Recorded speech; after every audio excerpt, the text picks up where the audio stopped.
saya Esra Tamba akan memaparkan dua tokoh pembicara yang handal yang dapat menjadi motivasi serta semangat untuk kita semua. Yang pertama yaitu Bong Chandra.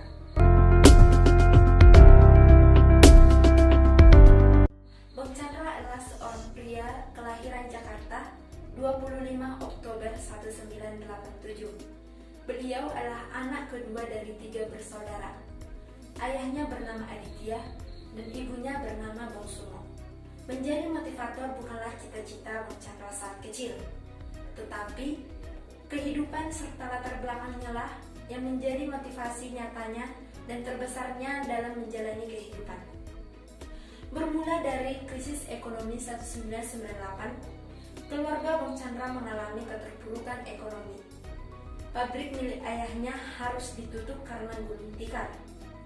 Pada saat itu, Bong Chandra masih berusia 11 tahun, dan ia berpikir harus membantu keluarga dalam ekonomi dengan cara berjualan.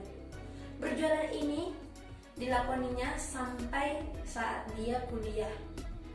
Saat duduk di bangku kuliah di Universitas Bina Nusantara, Bong Chandra bergabung dengan bisnis MLM, dan tentu saja dia berhasil merekrut banyak pemain di bisnis MLM.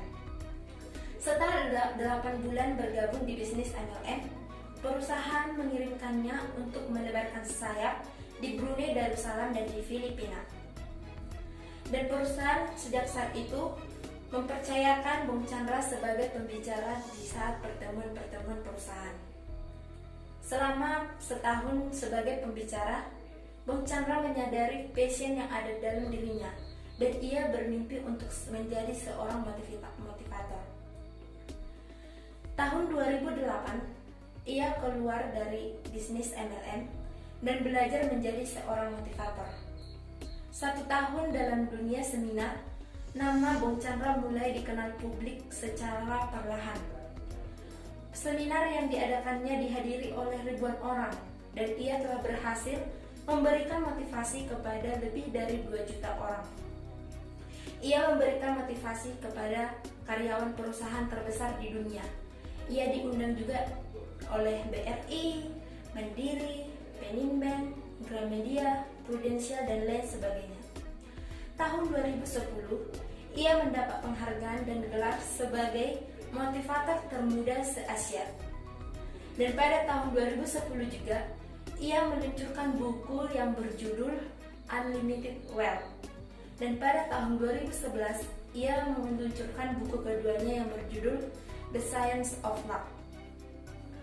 Selain sebagai pembicara, Bong Chandra adalah seorang pengusaha yang sekarang ini telah memimpin 3 perusahaan dan membawahi kurang lebih dari 150 staf karyawan. Perusahaannya yaitu antara lain Perintis Trinity Property, PT Bong Chandra Success System, serta PT Free Car Wash Indonesia. Menurut saya, seorang Bong Chandra sukses sebagai pembicara karena dari sejak usia dini, dia telah terbiasa membaca buku-buku motivator terbaik dunia, sehingga dia telah membentuk pribadinya. Ia telah memiliki bekal dalam berbicara di depan umum, dan ia selalu berbicara dengan santai. Secara berbicara dengan santai kepada semua audiens, serta menggunakan kalimat serta kata yang sangat mudah dimengerti. Beliau juga menggunakan contoh serta perumpamaan, sehingga para audiens lebih gampang dalam mengerti apa yang dimaksud oleh Bong Chandra.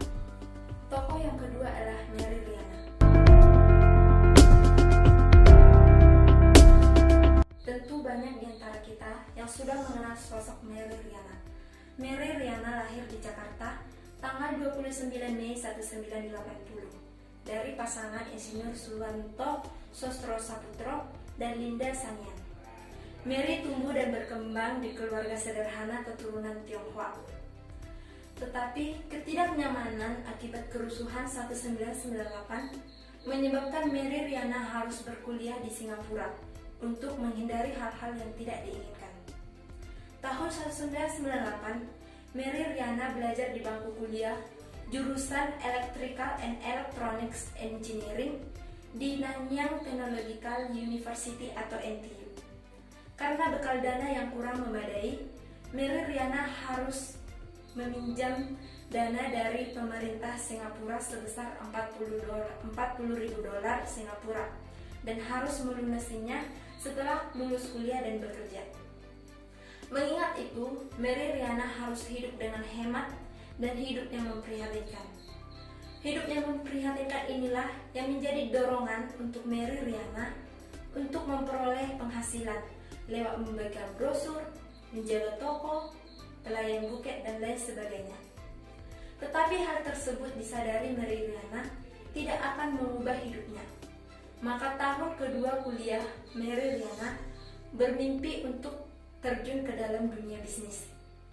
Ia memperoleh informasi dari seminar-seminar yang ia ikuti dan bergabung di organisasi kemahasiswaan yang berhubungan dengan bisnis. Tanpa pengetahuan dan pengalaman yang memadai di bidang bisnis, Mary Riana terjun dengan peluang pembuatan skripsi, bisnis MLM, serta bermain saham, tetapi semuanya berakhir dengan kegagalan. Kegagalan tersebut tidak membuat Mary Riana menyerah. Mary Riana memulai dari awal kembali dengan bergiat belajar dan mempelajari seluk-beluk pasar. Setelah ia merasa siap, ia menekuni industri perancangan keuangan. Dan akhirnya, Mary Riana sukses sebagai konsultan keuangan yang menjual produk-produk keuangan serta perbankan. 6 bulan di bisnis prudensial, ia dapat melunasi hutang-hutangnya kepada pemerintah Singapura. Dan tahun pertamanya di karirnya, ia memperoleh penghasilan sebesar 200.000 dolar Singapura atau setara dengan 1,5 miliar rupiah. Tahun 2003, Mary Riana memperoleh penghargaan sebagai konsultan baru teratas. Tahun 2004, dia dipromosikan sebagai manajer. Lalu akhirnya Mary Riana membuka bisnis sendiri. Ia mendirikan MRO, Mary Riana Organization, yaitu sebuah perusahaan yang bergerak di bidang jasa keuangan dan konsultasi di bidang pelatihan, motivasi, serta percetakan buku di Singapura. Kini, Mary Riana mempunyai mimpi untuk memberikan nilai positif, untuk memberikan manfaat positif kepada 1 juta orang di Asia, terutama di Indonesia. Salah satunya yaitu meluncurkan buku yang berjudul Mimpi 1 juta dolar yang sangat inspiratif. Mary Riana sangat aktif sebagai pembicara di berbagai seminar, perusahaan, sekolah, serta media massa di Singapura, serta berbagai negara di Asia Tenggara. Menurut saya, kunci keberhasilan Mary Riana sebagai pembicara yang handal karena beliau adalah sangat percaya diri, optimis, berani, serta selalu berpositif thinking terhadap kegagalan yang ia hadapi. Demikian yang dapat saya sampaikan pada hari ini. Semoga kisah dari 2 pembicara tersebut dapat menjadi motivasi untuk kita semua dalam meraih mimpi dan cita-cita kita. Seperti yang dikatakan oleh Bung Chandra, kejarlah apa yang ada dalam pikiran besarmu, tetapi hargailah apa yang ada dalam genggaman kecilmu.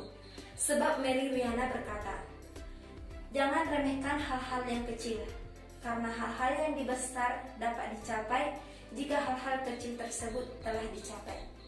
Saya Esra Tambang mengucapkan banyak terima kasih dan mohon maaf jika ada kesalahan.